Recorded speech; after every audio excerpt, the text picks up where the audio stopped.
दो बिंदु आवेश 9 इलेक्ट्रॉन और एक इलेक्ट्रॉन एक दूसरे से 16 सेंटीमीटर की दूरी पर स्थित हैं। इनके बीच एक क्यू आवेश को कहाँ रखा जाए कि यह संतुलन में हो। देखिए, संतुलन में होने का तात्पर्य क्या है कि इन दोनों आवेशों के बीच में हम इस क्यू आवेश को रखें तो दोनों आवेशों के यानी कि +9e और e के द्वारा इस पर समान बल लगे। आइए चित्र बनाकर समझते हैं। यह कोई बिंदु है, इस बिंदु पर मानते हैं कि यह रखा गया है 9 इलेक्ट्रॉन आवेश और इससे 16 सेंटीमीटर की दूरी पर रखा गया है एक इलेक्ट्रॉन।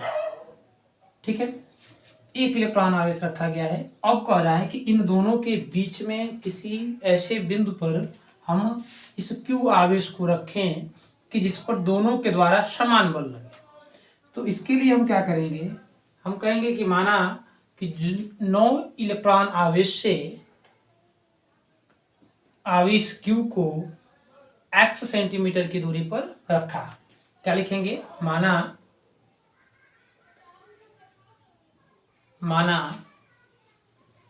कि आवेश क्यू को +9 इलेक्ट्रॉन आवेश से x सेंटीमीटर की दूरी पर रखा। तो अब इससे हम क्या करेंगे, 9 इलेक्ट्रॉन आवेश से मान लेते हैं कि x सेंटीमीटर की दूरी पर हमने इस क्यू आवेश को रख दिया। यहाँ कोई बिंदु है। ठीक है, तो अब हमारे मन में प्रश्न आता है कि यह दो आवेश हो गए, 9 इलेक्ट्रॉन आवेश और क्यू आवेश। यह दोनों आवेश जो है समान है। इन दोनों आवेश पर कूलाम के नियम के अनुसार जो है बल लगेगा। एक दूसरे पर दोनों के दोनों क्या करेंगे, बल लगाएंगे। तो कूलाम के नियम के अनुसार हम लिखेंगे कूलाम के नियमानुसार या कूलाम के नियम से, कूलाम के नियम से क्या हो जाएगा, कूलाम के नियम से यानी +9 और क्यू आवेश के बीच में लगने वाला बल। तो हम क्या करेंगे, कूलाम का नियम क्या होता है, F = K Q1 Q2/r²। ठीक है, यहाँ Q1 के जगह पे है 9 इलेक्ट्रॉन, K का मान क्या है 9.0 × 10⁹। चलिए देखिए क्या होगा। अब K का मान क्या होता है 9.0 × 10⁹ गुणे Q1 का मान क्या है 9 इलेक्ट्रॉन और गुणे Q बटे r²। r² का मतलब कि दोनों आवेशों के बीच की दूरी क्या है, x सेंटीमीटर है, तो x²। ठीक है, इसको हम समीकरण नंबर 1 बना लेते हैं। ठीक है, अब इसी प्रकार हम देखेंगे कि इस क्यू आवेश और इलेक्ट्रॉन के बीच यानी एक इलेक्ट्रॉन के बीच लगने वाला बल क्या लिखेंगे, कह सकते हैं कि आवेश क्यू व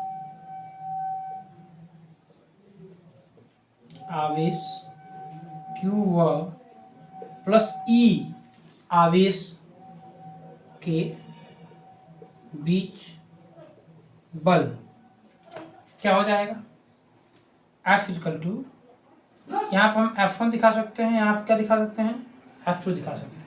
एंड दूसरा बल क्या हो जाएगा हमारा कि 9.0 × 10⁹ गुणे दूसरा आवेश क्या है +e है और गुणे Q अपान। अब यहाँ समझना है कि यहाँ से यहाँ की दूरी कितनी थी 16 सेंटीमीटर।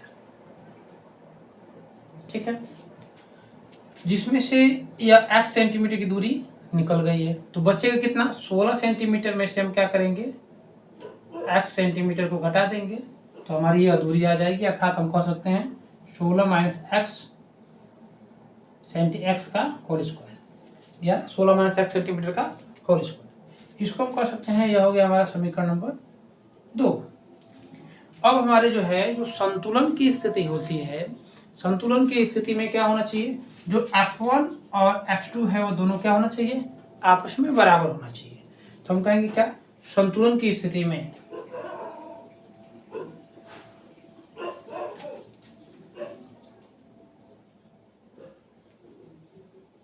संतुलन की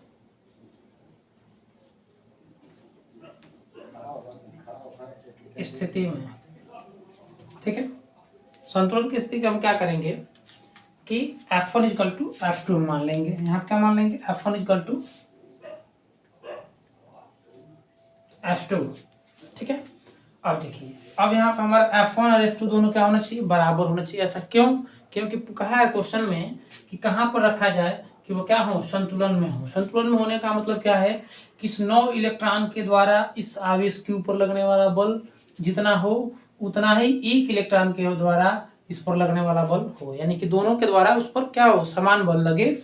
वो हमको दूरी निकालनी है, तो दूरी निकालनी है तो हमने दोनों के द्वारा बल निकाल लिया। तो हम क्या करेंगे, F1 का मान रखेंगे। F1 का मान क्या है, 9.0 गुणे 10 पे 9 गुणे 9e गुणे q बटा एक्स स्क्वायर बराबर हो जाएगा 9.0 गुणे 10 पे 9 गुणे 1 इलेक्ट्रॉन इंटू क्यू अपान हो जाएगा 16 माइनस एक्स का होल स्क्वायर। देखिए इसमें कटने वाले कौन कौन से हैं, क्या क्या इसमें कट सकता है। कटने के लिए यह पॉइंट से यह पॉइंट कट जाएगा, क्यू से क्यू कट जाएगा, आसानी से कट सकते हैं। अब यहाँ देखेंगे आप तो यहाँ एक इलेक्ट्रॉन है, यहाँ पर एक ये भी कट जाएगा। बचेगा क्या हमारे पास 9/x² बराबर, ऊपर कुछ नहीं बचा, केवल 1/16 माइनस एक्स का होल स्क्वायर। हम क्या करेंगे, हम कहेंगे कि दोनों पक्षों का वर्गमूल लेने पर, दोनों पक्षों का वर्गमूल लेने पर क्या हो जाएगा, दोनों पक्षों का वर्गमूल लेने पर क्या होगा, यह 9 है, 9 का वर्गमूल क्या हो जाएगा 3, x² है, वर्गमूल निकालेंगे तो क्या हो जाएगा, केवल 1x बराबर क्या हो जाएगा, 1 का वर्गमूल 1, ये तो कोष्टक का स्क्वायर है तो हो जाएगा 16 माइनस एक्स, ठीक है। अब हम क्या करेंगे, इसका क्रॉस जो है मल्टीप्लाई करा देंगे, इसका इसमें गुणा होगा तो क्या हो जाएगा 3, 16 माइनस एक्स इक्वल एक्स, 16 में 3 का गुणा करेंगे, 16 3 48 माइनस 3x बराबर x, या क्या हो जाएगा, यहाँ ऊपर लिख देते हैं, ध्यान से देखिएगा। इसका मान कितना आ जाएगा, ये 3 है, इधर जाएगा तो हो जाएगा 48 इक्वल x प्लस 3x, या 48 इक्वल क्या हो जाएगा 4x, या x इक्वल क्या हो जाएगा 48/x, 48/4, काट देंगे इसको 1 और 4 2 जा 8, यानी 12 चौको 48, x का मान क्या आ गया 12 सेंटीमीटर। अर्थात हम यह कह सकते हैं कि इस क्वेश्चन में जो हमारा दोनों इन 9 क्यू आवेश और एक इलेक्ट्रॉन आवेश के बीच में जो क्यू आवेश रखना था उसको कितनी सेंटीमीटर की दूरी पर रखेंगे तो दोनों के द्वारा जो लगने वाला बल बराबर होगा, वह होगा कि 9 इलेक्ट्रॉन आवेश से 12 सेंटीमीटर की दूरी पर वस्तु को रखेंगे तो क्या होगा, संतुलन की अवस्था में होगा। हम क्या मान सकते हैं, देखिए यही माना गया था ना, कि माना कि आवेश Q को 9 इलेक्ट्रॉन आवेश से x सेंटीमीटर की दूरी पर रखने पर क्या हो जाएगा, यह संतुलन की अवस्था में आ जाएगा। तो हमने x का मान निकाल लिया, क्या x इक्वल क्या आ गया 12, यानी कि 12 सेंटीमीटर की दूरी पर इसको रखेंगे तो क्या होगा, संतुलन की अवस्था में हो जाएगा, ठीक है। इस क्वेश्चन को देख लीजिए।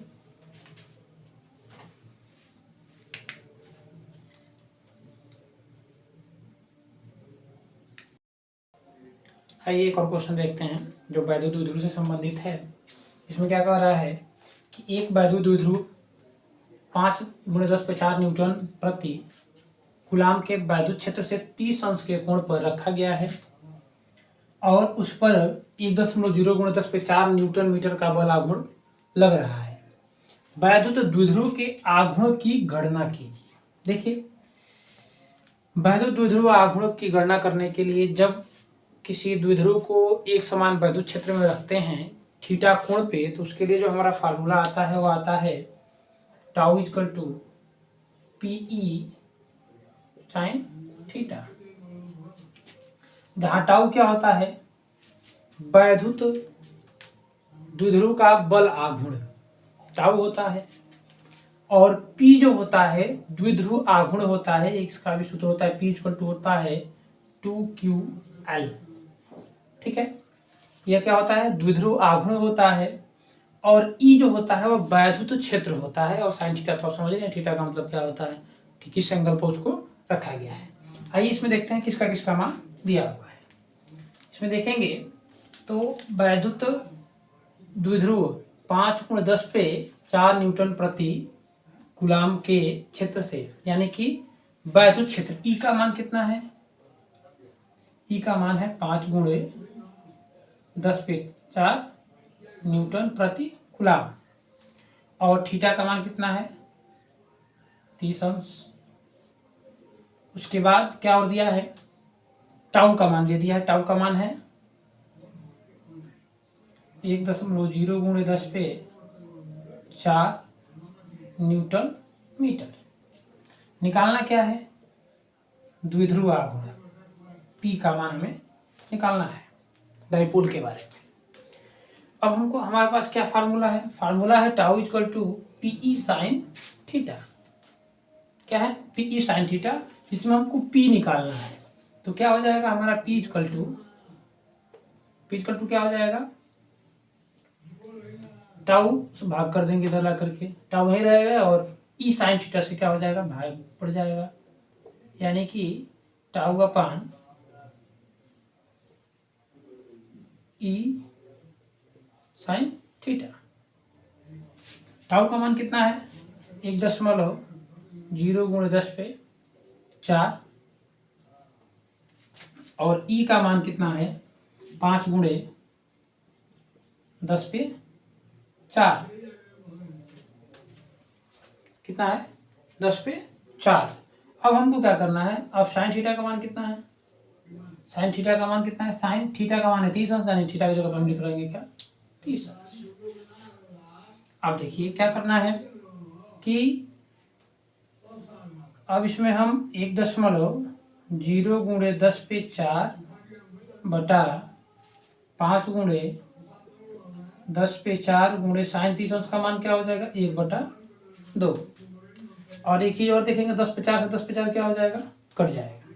हालांकि किसी क्वेश्चंस में यहाँ अगर घात माइनस दिया रहेगा तो ऊपर जाकर क्या हो सकता है, जुड़ सकता है, लेकिन यहाँ दोनों समान घात है तो क्या हो जाएंगे, कट जाएंगे।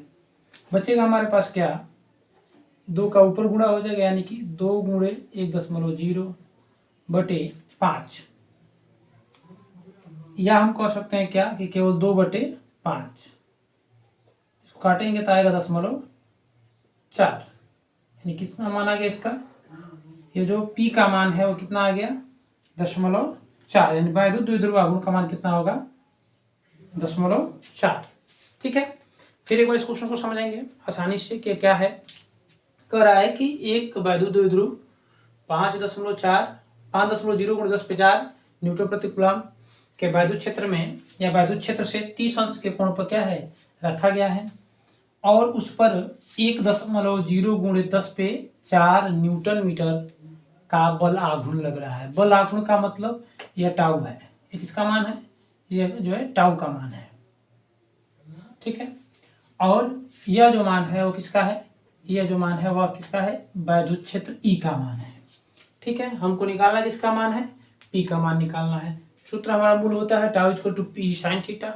यह कौन से टॉपिक का है कि जो है एक समान वैद्युत क्षेत्र में वैद्युत द्विध्रुव पर लगने वाला बल युग्म आघूर्ण का यह टॉपिक है।